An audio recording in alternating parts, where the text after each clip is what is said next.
Hey fams, let's make this beautiful rice flour pancake. Into a bowl I poured in my Ayoola rice flour, which is made from finely milled white rice. I added salt and baking powder into it. I mixed it and added water into it to make my batter.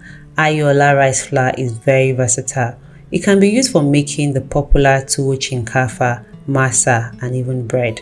I added eggs into it and then I added my bell peppers, but you can use any vegetables of your choice. I added chopped chicken franks and green chili pepper for some spiciness. I mixed this nicely and then allowed it to sit for about 15 minutes.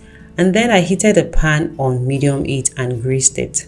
I poured in my batter into it, allowed it to cook for about 3 to 4 minutes, then flipped it and allowed it to cook for another 3 to 4 minutes. And then I removed it from the heat and it is ready.